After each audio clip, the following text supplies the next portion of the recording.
kita langsung ke wawancaranya. Yang pertama mengenai analisis lingkungan, apa latar belakang Bapak dalam memulai usaha ini dan kenapa menjual ini dan apa aja yang dijual oleh Bapak? Ini ya mungkin pengen usaha sendiri ya, pengen mandiri. Tadinya kan saya juga kerja, pengen usaha sendiri, pengen mandiri. Kenapa Bapak bisa menjual produk ini gitu? Mungkin karena profesi saya bikin roti. Jadi penjualan roti tawar, bolu, kue-kuean. Profesi Bapak sebelumnya pernah kerja di pabrik Seperti ini juga. pada akhirnya Bapak mulai usaha sendiri. Usaha sendiri. Lalu yang kedua, bagaimana usaha Bapak bisa berkontribusi terhadap masyarakat sekitar? Mengangkut karyawan sekitar lingkungan ini aja udah bisa bermanfaat bagi masyarakat gitu. Nah, selama menjalankan usaha ini, tantangan apa yang pernah Bapak hadapi dalam menjalani bisnis? Tantangannya banyak ya. Namanya usaha itu nggak ada yang mudah, terus banyak pesaing lah ibaratnya. Salah satu contohnya apa dan cara mengatasinya gimana gitu? Biasanya kita harus ikutin model perkembangan pasar gitu. Berarti tantangannya persaingan juga. Persaingan ya. Kan bukan ratusan jenis roti lagi, masa ribuan di Tasik dari mana-mana itu datang ke Tasik. Jadi kita harus ngikutin perubahan zaman, intinya kreatif gitu aja. Berarti gimana yang sedang tren sekarang Bapak bisa produksi? Iya. Tadi kan Bapak pernah menyinggung juga mengenai mengikuti perkembangan zaman ya Pak. Nah, apakah Bapak rutin melakukan riset pasar sebelum mengembangkan produk baru? Intinya kita misalnya produk ini baru nih, ini kuatnya berapa bulan nih misalnya. Kita udah inspirasi produk yang baru lagi gitu. Lalu terus rutin muter gitu ya perubahan. Berarti rutin melakukan riset gitu ya?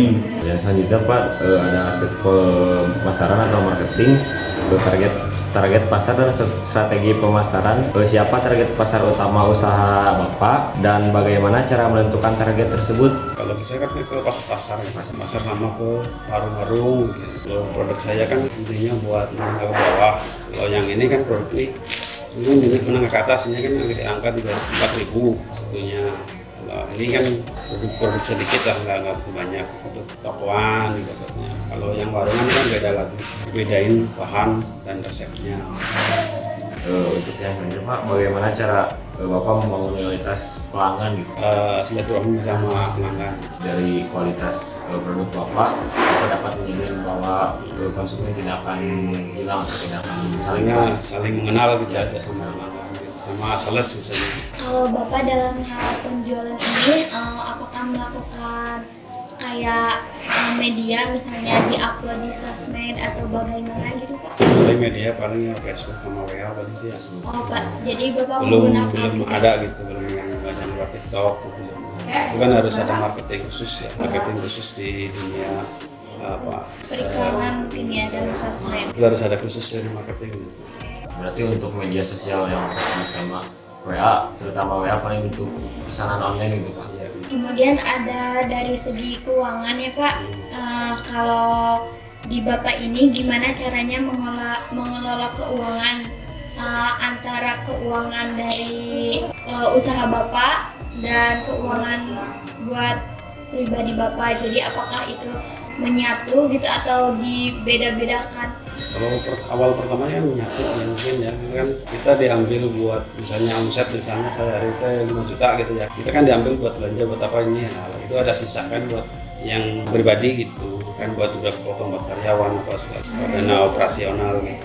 Sebenarnya sama sih manajemennya itu sih. Kemudian strategi untuk mengelola keuangannya itu gimana? Kalau nanti mau membeli lagi produk yang kurangnya jadi nggak keteteran gitu. Strateginya mungkin kita harus menghematnya segala sesuatunya itu. Kita harus menyisihkan gitu, buat cadangan nanti misalnya waktu sepi itu namanya jualan kan ada ramai ada sepi semuanya kan gitu.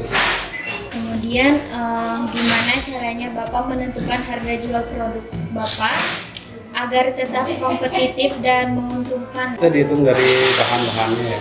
Kalau misalnya ini ya, ini kan saya pakai bahan yang premium gitu ya. Per 1 kilo itu jadi berapa? Itu modal berapa? Kita bisa jual berapa gitu. Menyesuaikan dengan harga bahan mungkin ya. Mungkin yang terakhir pernah mengalami krisis keuangan mungkin? Oh sering. Sering. Apalagi kemarin ya semenjak corona kesini kan krisis tuh semua. Krisis keuangan. Bahkan adanya udah nggak bisa produksi. Yang bertanya juga Pak, masih menyinggung soal keuangan. Untuk membuka usaha pastinya membutuhkan modal ya Pak. Iya. Kalau boleh tahu, apakah pada saat Bapak membuka usaha ini membutuhkan modal yang besar ataupun bagaimana gitu? Atau Bapak merintis dari skala yang kecil terlebih dahulu? Saya mau dari yang kecil dulu. Misalnya kalau dihitung dari pertama buka, kita kan modal matinya kan mesin yang paling gede. Kalau modal produksi kan nggak begitu banyak, bisa 2 juta, 3 juta masih bisa buat produksinya.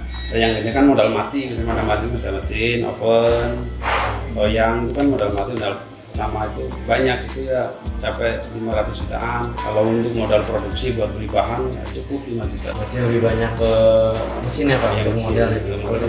Tapi kalau yang usaha orang kaya kan biasanya invest dari PT kita bisa nyicil gitu. Kalau Bapak secara pribadi, Saya pribadi pertama beli mesin kecil dulu, nyicil, lunas, beli lagi, jadi sambil berjalan. kalau wawancaranya udah Sukses.